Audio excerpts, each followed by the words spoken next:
تم انتہائی کمینے شخص ہو ارباز۔ غصے سے ان کا چہرہ لہو رنگ ہو گیا تھا۔ تعریف کا شکریہ، کچھ اپنے محسنوں کا بتاؤ، نیکی کر کے اس کا انجام دیکھ کر کس حال میں ہیں؟ وہ برا مانے بغیر پوچھ رہا تھا۔ نیکی کر کے پچھتاوے میں مبتلا نہیں ہے، بس اپنی بیٹی کے لیے آزردہ ہیں۔ تم نے بہت غلط کیا تھا ارباز۔ غلط الزام نہ دو علی، اگر انم کا مجھ پر میری زندگی پر احسان نہ ہوتا تب ضرور غلط کرتا۔ یہ تو تمہارے محسنوں کی خوش نصیبی تھی کہ وہ لڑکی میرے محسنوں میں سے نکلی تو میں اسے نکاح کر لایا۔ ایسا نہ ہوتا تو اس حجت میں پڑنے کے بجائے بغیر نکاح کے اٹھا لاتا، بغیر لحاظ اور شرم کے بولا تھا۔ ارباز وہ بے ساختہ دھاڑے تھے۔ تم جانتے ہو میں ایسا ہی کرتا۔ مجھ سے بحث کرنے یا وقت ضائع کرنے کے بجائے جیسے آئے ہو ویسے ہی لوٹ جاؤ کہ یہ تمہاری اور تمہارے محسنوں کی خام خیالی ہے کہ تم لوگ انم سے کبھی مل پاؤ گے۔ منیب شاہ نے میری منگیتر کو بیوی بنایا ہے، میں نے اس کی بہن کو بیوی بنا کر تذلیل کا تھوڑا سا بدلہ لیا ہے۔ جو آگ آج بھی دل میں لگی ہے وہ انڈیلنے پر آیا تو تم سب جل کر خاکستر ہو جاؤ گے۔ میرا انتقام پورا نہیں ہوا ہے۔ ہاں، ٹھنڈ اس وقت پڑتی محسوس ضرور ہوتی ہے جب منیب شاہ کو اپنی بہن کو ڈھونڈتے ہوئے پاتا ہوں۔ اتنے سے عرصے میں وہ اور زہیب کتنے ہی چکر گاؤں کے کاٹ چکے ہیں، مگر میں بھی یہ فیصلہ کر چکا ہوں وہ بھی اور انم بھی تڑپ تڑپ کر مر جائیں گے، لیکن انہیں ایک دوسرے سے ملنے نہ دوں گا۔ وہ رعونت سے بول رہا تھا۔ یہی میرا ان پر احسان ہے کہ پہلی شام انم کی ان سے بات کروا دی تھی۔ اس نے سر جھٹک کر سگریٹ سلگائی تھی۔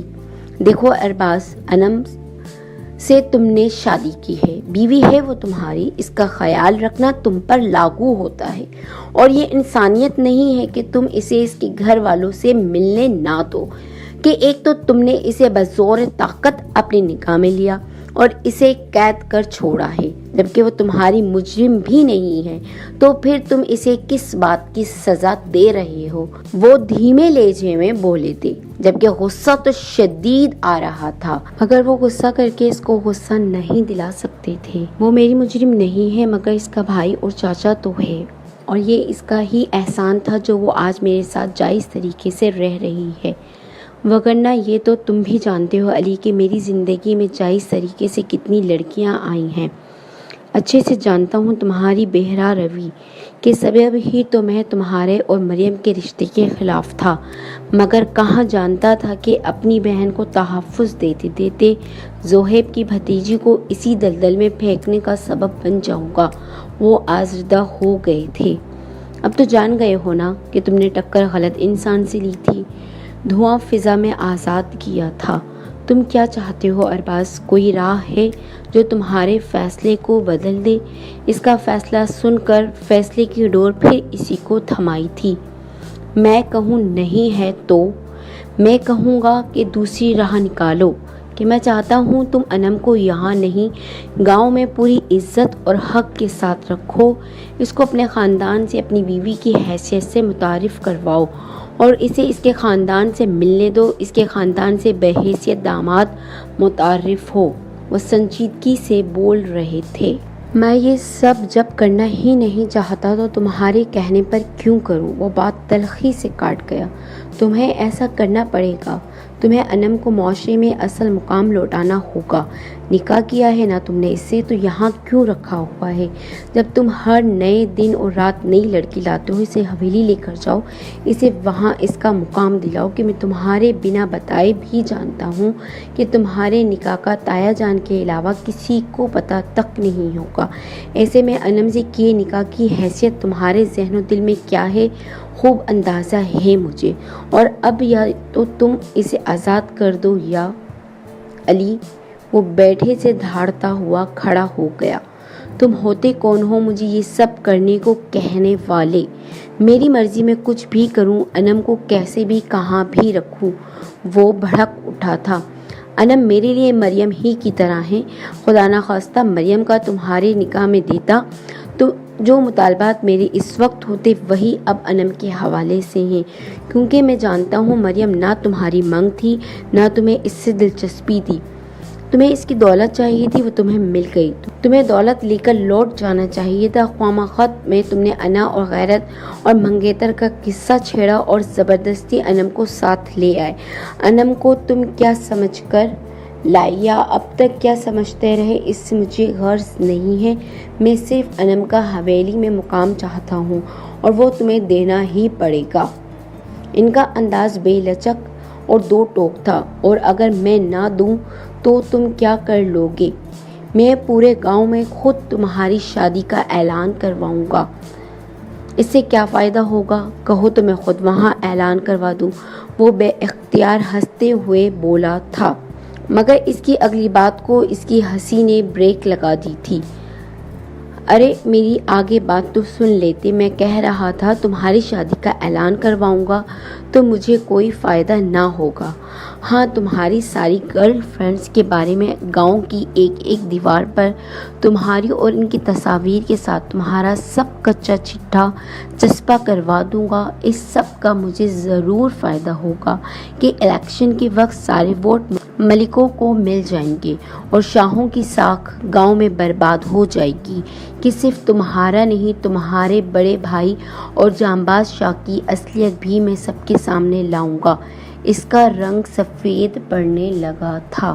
یہ سب کرنے کی نوبت تو جب آئے گی جب تم زندہ بچو گی. وہ خود کو کنٹرول کرتا کف اڑانے لگا. ہاں، اندازہ تھا مجھے کہ مجھ پر چوتھا جان لیوا حملہ ضرور ہوگا. 3 دفعہ میری خوش قسمتی کام آئی. اب کہ تمہارا بخت نہ کام دکھا جائے اس لیے یہ رسک لیا ہی نہیں. تمہارے اور تمہارے پورے خاندان کے نام FIR درج کروا آیا ہوں کہ مجھے اور زہیب شاہ کی فیملی کو کچھ ہوتا ہے تو ذمہ دار ارباز شاہ اور جانباز شاہ ہوں گے. وہ دھیمے لہجے میں کہتے دانت کچکچانے پر مجبور کر گئے تھے. اس سب سے تمہیں کیا حاصل ہوگا؟ کیا میں انم کو حویلی لے جاؤں گا؟ ابھی تو میں نے انم پر صرف اس کے گھر والوں سے ملنے پر پابندی لگائی ہے. اس پر زندگی کا دائرہ تنگ بھی کر سکتا ہوں. ابھی عزت بھی دیے، محبت اور توجہ بھی دیتا ہوں. اس سب سے ہٹ کر ظلم کی راہ بھی اپنا سکتا ہوں. اس لیے جو کرنا ہے بہت سوچ سمجھ کر کرنا. زیادہ عزت دلانے کے چکر میں کم عزت سے بھی جا سکتے ہو. وار کڑا تھا مگر وہ بھی ڈھیٹ واقع ہوا تھا. لمحوں میں سنبھل گیا تھا. کون عزت سے جائے گا یہ وقت بتائے گا. ارباز، ابھی فی الحال اجازت دو، مگر اتنا یاد رکھنا کہ زہیب کے مجھ پر بے حد احسانات ہیں. اس کے احسانات تو اتار نہیں سکتا، مگر اس کی بھتیجی کے مان، حق، عزت اور خوشیوں کی خاطر کسی بھی حد تک جاؤں گا. تم سے میرا صرف ایک مطالبہ ہے کہ تم انم کو حویلی میں عزت سے رکھو، اور ایسا تم نہیں کرو گے، انم کو میں کے آنے جانے نہ دو گے تو مجھے کچھ تو کرنا پڑے گا کہ تمہیں تمہارے حال پر اب نہیں چھوڑوں گا. یہ تمہاری باتوں سے تمہارے ارادے اور نیت کا خوب اندازہ ہو گیا ہے. مجھے اندازہ ہو رہا ہے کہ تم انم کو کیا سمجھ رہے ہو، اس کی تمہاری نگاہ میں کس قدر اہمیت ہے، جبکہ تمہیں انم کی بے انتہا قدر کرنی چاہیے کہ تم ایک بد کردار بھنورا صفت شخص ہو. اور یہ تمہاری خوش قسمتی ہی ہے کہ تمہیں ایک اعلیٰ کردار کی معصوم لڑکی کا ساتھ ملا ہے، جبکہ تم اتنی اچھی لڑکی ڈیزرو نہیں کرتے تھے. وہ تلخی سے اسے آئینہ دکھا رہے تھے. تم بڑا اسے جانتے ہو. خیر تو ہے نا. کہیں تم ایک لفظ آگے مت بولنا ارباز کہ وہ میرے لیے مریم ہی کی طرح پاکیزہ اور قابل عزت اور احترام ہے. اور میں انم کو نہیں زہیب کو جانتا ہوں، اور زہیب کے کردار کی روشنی میں اس کے کردار کو پہچانا ہے، جبکہ اس لڑکی کو پہلی دفعہ دیکھا ہی اس دن تھا. اس کی بد نصیبی عروج پر تھی. یہ اس کی بد نصیبی ہی ہے کہ تم اس کے شوہر ہو مگر وہ تمہاری بیوی ہے. یہ تمہاری خوش قسمتی ہے کہ عورت کا کردار اس کے حسن سے کئی زیادہ معنی رکھتا ہے، اور تم اعلیٰ کردار اور حسن سیرت کی مالک لڑکی کی ناقدری کر کے ناشکراپن کر رہے ہو۔ اللہ نے تمہیں سنبھلنے کا موقع دیا ہے، سنبھل جاؤ۔ برائی سے نکل کر اچھائی کو اپنا لو تو تمہاری دنیا ہی نہیں عاقبت بھی سنور جائے گی۔ چلتا ہوں، سوچ سمجھ کر فیصلہ لو، بہت جلد جواب طلبی کرنے آؤں گا کہ یہ سمجھ لو کہ میری بہن ہے تمہارے گھر اور اس کے حق اور بقا کی جنگ اپنی آخری سانس تک لڑوں گا اور اسے اس کا جائز حق اور مقام دلائے بغیر مروں گا نہیں۔ اس لیے مجھے راستے سے ہٹانے کی پلاننگ نہ کرنا کہ اب کہ میں نے کہیں کوئی کمی نہیں رکھی ہے۔ اللہ حافظ۔ وہ اسے ساکت چھوڑ کر وہاں سے نکلتے چلے گئے تھے اور ان کے جاتے ہی اس کے حیران اور پریشان وجود میں ہلچل ہوئی تھی اور اس نے اپنے وفادار ملازم کو فون کر کے علی شاہ پر نظر رکھنے اور ان کی سرگرمیاں بتانے کو کہا تھا، کیونکہ وہ جاننا چاہتا تھا کہ وہ جو کہہ گئے ہیں کہاں تک درست تھے۔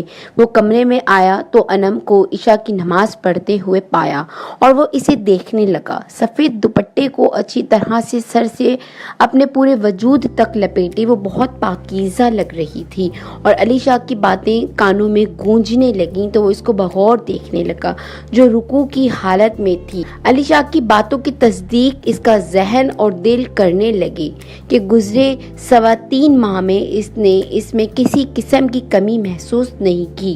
جن حالات میں اس نے نکاح کیا تھا اس کو یکسر بھلائے نرم لہجے میں ہی مخاطب ہوتی تھی، دوپٹہ بہت سلیقے سے سر تک لیتی تھی، 5 وقت کی نماز پابندی سے ادا کرتی، اس کے کپڑوں اور ضروریات کا خیال رکھتی تھی۔ اس کے آنے کے بعد اسے کبھی کپڑوں، رومال، موزوں کے لیے ملازمہ کو منٹ پر آواز نہیں دینی پڑتی کہ اسے اپنی ہر چیز سلیقے سے ایک جگہ بر وقت مل جاتی تھی۔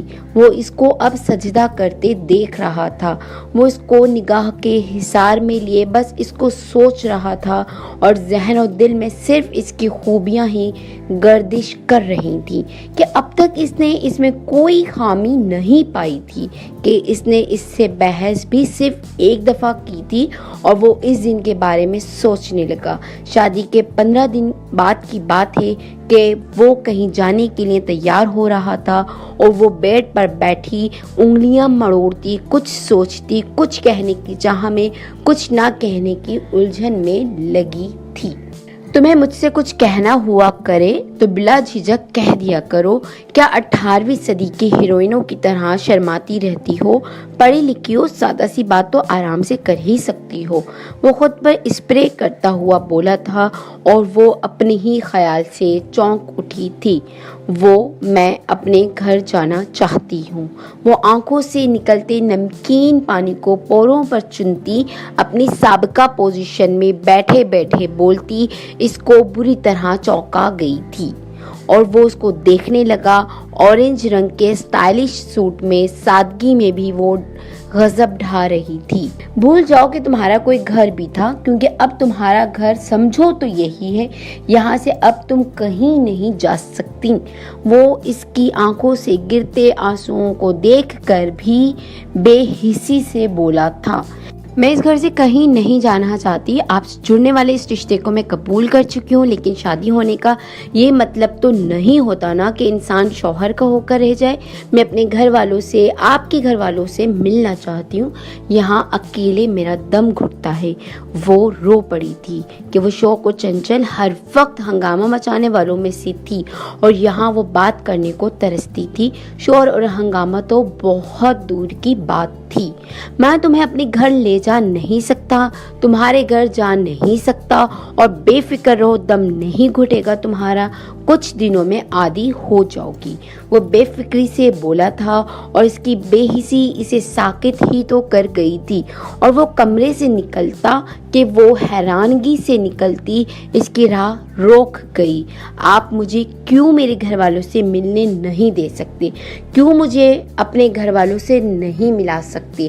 وہ اس کا بازو تھامے بے بسی کی تصویر بنی کھڑی تھی۔ ناول قربانی کی راہ میں کی نویں قسط اختتام پذیر ہوئی۔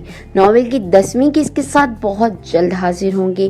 جاتے جاتے ہماری وہی پرانی درخواست دعاؤں میں یاد رکھیں، ویڈیو کو لائک کریں اور چینل کو سبسکرائب کریں تاکہ ہماری ہر نئی ویڈیو آپ کو بروقت ملے۔ شکریہ۔ اگلی قسط تک کے لیے اجازت دیں۔ اللہ نگہبان۔